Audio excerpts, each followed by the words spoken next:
Bismillahirrahmanirrahim. Assalamualaikum warahmatullahi wabarakatuh. Perkenalkan, nama saya Adi Senandar, NPM 18700-274. Saya akan mempresentasikan tugas teknik tegangan tinggi individu yang berjudul kapasitor tegangan tinggi. Oke, langsung saja. Kapasitor tegangan tinggi merupakan atau adalah peralatan yang digunakan pada instalasi tegangan terutama untuk memperbaiki faktor daya Cosby. Nah, jadi si kapasitor tegangan tinggi ini digunakan pada instalasi-instalasi yang bisa dikatakan cukup besar, daya besar, seperti di gardu mungkin, terus di pabrik-pabrik yang menggunakan kapasitor bank. Kemudian selanjutnya, beban yang terdapat pada kapasitor tinggi ini yaitu merupakan beban induktif seperti neon, misalkan kipas angin, televisi, dan lain sebagainya. Kemudian selanjutnya ada jenis-jenis kapasitor. Yang pertama yaitu kapasitor sistem tenaga listrik, kemudian kapasitor laboratorium tegangan tinggi, kemudian kapasitor pembangkit frekuensi tinggi. Kapasitor sistem tenaga listrik terbagi menjadi beberapa. Yang pertama ada kapasitor daya dengan frekuensi standar yaitu 50 atau 60 Hz. Nah, yang poin pertama ini terbagi lagi menjadi beberapa. Yang pertama ada kapasitor shunt, yang dimana kapasitor shunt ini digunakan untuk kompensasi beban induktif, perbaikan faktor daya, dan untuk mengatur tegangan ujung transmisi. Kemudian yang selanjutnya ada kapasitor seri, di mana kapasitor seri ini digunakan pada transmisi daya yang sangat panjang. Kemudian selanjutnya ada kapasitor penyadap, digunakan untuk menyadap daya dari jaringan tegangan tinggi. Kemudian poin kedua yaitu ada kapasitor gandeng yang berfungsi untuk membawa sinyal komunikasi antar gardu atau antar pusat atau pembangkit. Kemudian selanjutnya ada kapasitor pembagi tegangan yang digunakan untuk pengukuran tegangan transmisi. Kemudian selanjutnya ada kapasitor filter, di mana kapasitor filter ini digunakan untuk mensortir atau memfilter daya yang masuk. Kemudian selanjutnya ada kapasitor perata. Kapasitor perata digunakan untuk meratakan distribusi tegangan pada peralatan tegangan tinggi seperti pada pemutus daya. Di sini terdapat 3 macam kapasitor dengan berbentuk yang berbeda dan fungsi juga yang berbeda. Bisa dilihat yang gambar A yaitu kapasitor daya, kemudian yang gambar B yaitu pemutus daya, dan yang gambar C yaitu pembagi tegangan.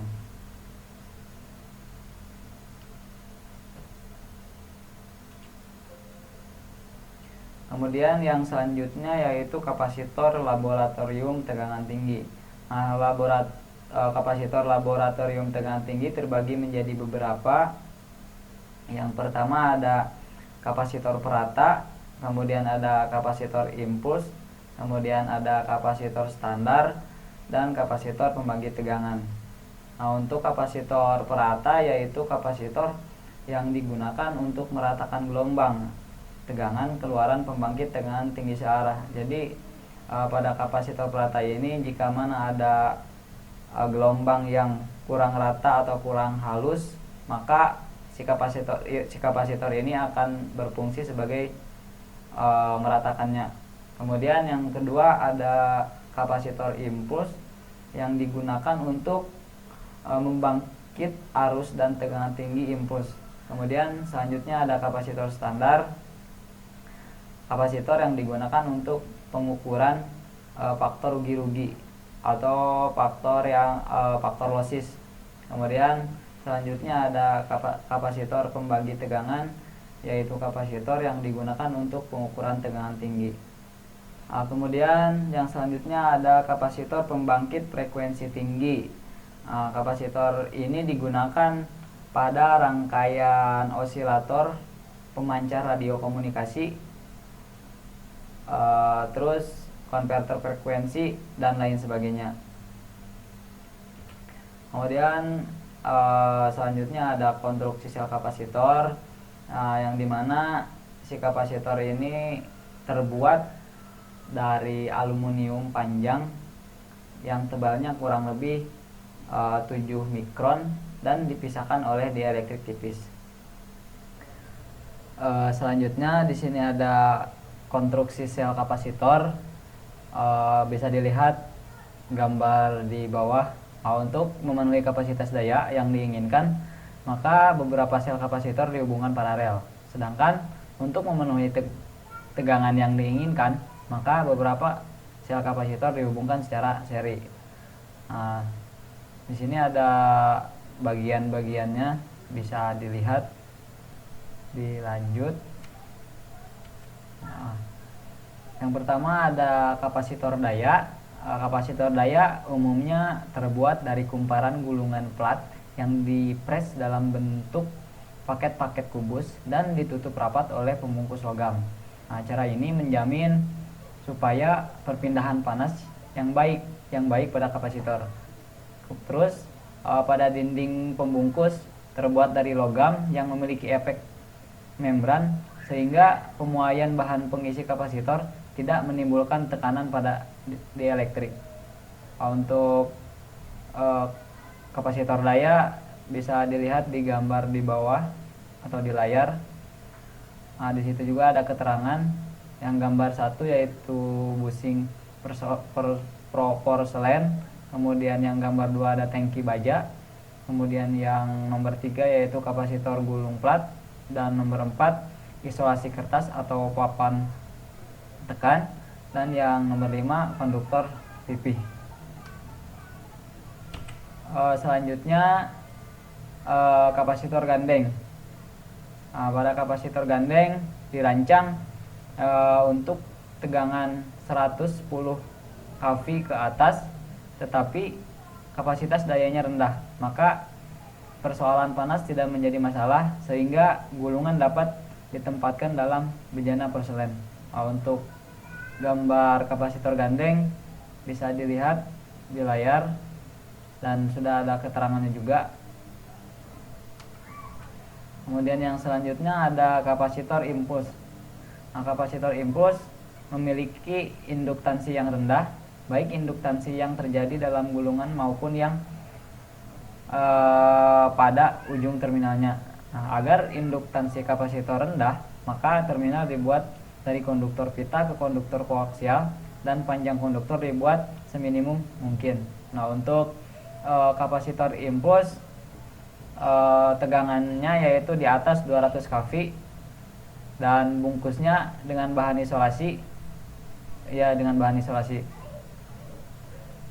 Oke, untuk gambar kapasitor impuls bisa dilihat di layar. Selanjutnya sekring kapasitor bank. Kapasitor bank dibentuk dari beberapa unit kapasitor satu fasa.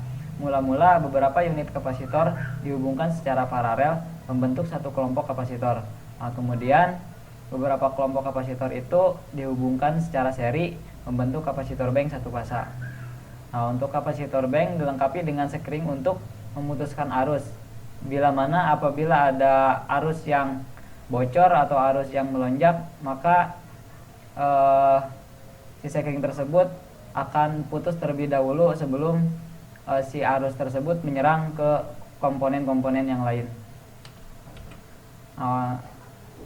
Terdapat di layar gambar sekring eksternal maupun sekring internal. Untuk gambar A itu sekring eksternal, yang dimana di dalam satu kolom tersebut yaitu satu fasa per kolomnya yaitu satu fasa.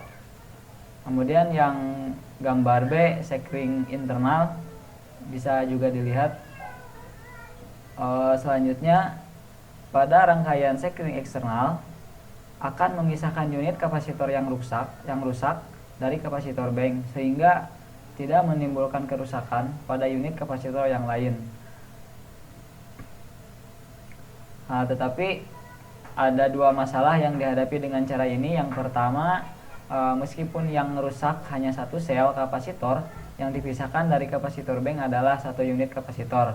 Kemudian yang kedua, jika kapasitor dipasang di ruangan terbuka, maka polusi dapat menimbulkan deteriorisasi pada sekring.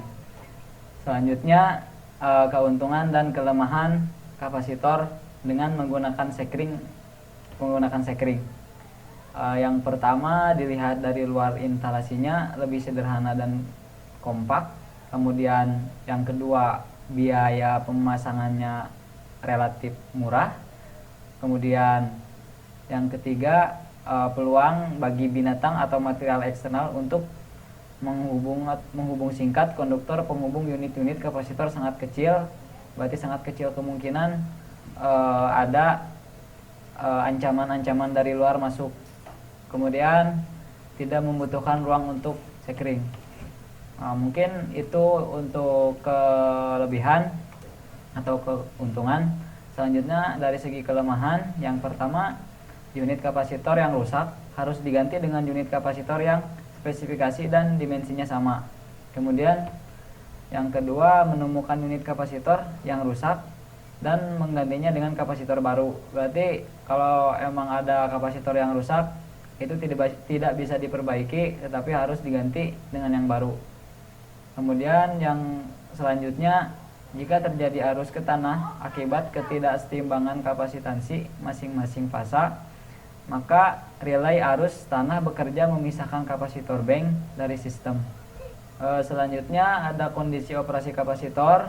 Jika kapasitor bank ditempatkan pada lokasi terbuka, maka temperatur di sekitar kapasitor sama dengan temperatur udara, dan temperatur itu tidak dapat dikendalikan sama sekali.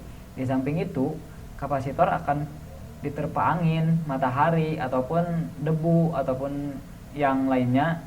Di sini ada beberapa hal yang berpengaruh terhadap temperatur sekitar dan temperatur operasi suatu kapasitor. Di antaranya poin yang pertama yaitu radiasi matahari, kemudian keluaran daya aktif, kemudian selanjutnya jarak antar kapasitor. Selanjutnya dalam pengoperasian suatu kapasitor ada beberapa faktor yang perlu diperhatikan. Mungkin yang pertama, temperatur udara di sekitaran kapasitor, kemudian ketinggian lokasi kapasitor, kemudian tegangan antara terminal dengan dinding bejana atau tangki kapasitor, kemudian selanjutnya tegangan operasi tidak mengandung harmonisa, kemudian temperatur sekitar tidak melebihi ambang batas maksimum, dan asap atau debu dan getaran mekanis yang mungkin menerpa unit-unit kapasitor. Kemudian selanjutnya, cara memperpanjang umur kapasitor bank bisa dilakukan dengan cara sebagai berikut. Yang pertama, susunan unit-unit kapasitor harus memiliki jalan bagi sirkulasi udara. Jadi di dalam poin yang pertama ini, sirkulasi udara itu tidak boleh terhalang ataupun tidak boleh tersendat. Jadi si udara yang dari dalam ataupun udara panas itu harus bisa keluar, dan udara luar harus bisa masuk ke dalam. Yang kedua, menempatkan kapasitor di kawasan temperatur rendah. Terus yang ketiga, mendinginkan kapasitor dengan udara paksa. Selanjutnya ada spesifikasi kapasitor. Poin pertama, tegangan nominal. Tegangan nominal umumnya ada pada 230, 460, 575, dan seterusnya, maksimal sampai 13.800 volt. Kemudian daya nominal dari minimal 50 sampai dengan paling besar 400 kVAR per unit. Kemudian untuk frekuensi perbaikan daya kapasitor yaitu standar 50 atau 60 Hz. Kemudian untuk temperatur sekitar maksimum yaitu 40 sampai 46 derajat Celcius. Kemudian level tegangan impuls merupakan suatu kapasitor memikul tegangan lebih impuls. Besarnya level tegangan impuls ditetapkan menurut standar yang dianut. Kemudian ada resistor peluahan. Terminal unit kapasitor dihubungkan dengan suatu resistor untuk membuang muatan kapasitor jika kapasitor tidak bekerja. Kemudian ketahanan tegangan lebih frekuensi daya merupakan tegangan lebih frekuensi daya yang dapat dipikul kapasitor dalam waktu singkat. Kemudian suatu kapasitor diharapkan mampu memikul tegangan lebih 1,3 PU selama 1 menit dan kapasitor tidak rusak jika mengalami tegangan seperti itu sebanyak 300 kali. Kemudian arus lebih transien. Nah, ketika suatu kapasitor dienergisasi atau direenergisasi pada kapasitor mengalir arus lebih transien, kemampuan suatu kapasitor memikul arus lebih transien tergantung kepada probabilitas peristiwa arus lebih transien tersebut dalam setahun. Nah, jika peristiwa arus lebih transien diperkirakan 4000 kali dalam setahun, maka arus lebih transien yang diizinkan adalah 400 PU. Kemudian arus bocor merupakan arus yang mengalir dari gulungan kapasitor ke badan bejana kapasitor. Kemudian faktor rugi-rugi merupakan faktor yang menyatakan besarnya rugi-rugi di elektrik pada sistem isolasi kapasitor. Kemudian poin yang terakhir yaitu pengujian kapasitor. Untuk pengujian kapasitor terdapat 3 bagian. Yang pertama yaitu uji jenis, kemudian yang selanjutnya ada uji rutin, kemudian yang selanjutnya lagi ada uji lapangan. Nah, untuk uji jenis, pengujian dilakukan terhadap sejumlah sampel dari suatu jenis kapasitor untuk melihat kesesuaiannya dengan standar. Nah, pengujian yang dilakukan pada uji jenis diantaranya yang pertama pengujian ketahanan tegangan impuls, kemudian pengujian busing, kemudian pengujian stabilitas termal, kemudian pengujian radio influence voltage atau RIV, kemudian pengujian peluruhan tegangan, dan pengujian peluahan hubungan singkat. Sedangkan yang pengujian rutin diantaranya yang pertama pengujian tegangan lebih waktu singkat, kemudian pengujian terminal ke badan bejana, kemudian pengujian kapasitansi, kemudian pengujian kebocoran, selanjutnya ke pengujian resistor peluahan, selanjutnya pengukuran rugi-rugi di elektrik, selanjutnya pengujian sekring, dan yang terakhir uji lapangan. Uji lapangan meliputi yang pertama pengukuran kapasitansi, kemudian pengujian energisasi tegangan rendah, pengujian kekuatan isolasi. Mungkin dicukupkan sekian presentasi yang dapat saya sampaikan. Sebelumnya mohon maaf jika ada kesalahan kata ataupun kesalahan pemateri yang tadi saya sampaikan, karena saya juga masih dalam tahap belajar. Semoga apa yang tadi saya sampaikan dapat bermanfaat khususnya bagi diri saya dan umumnya bagi kita semua yang melihat video ini. Sekian dan terima kasih. Wassalamualaikum warahmatullahi wabarakatuh.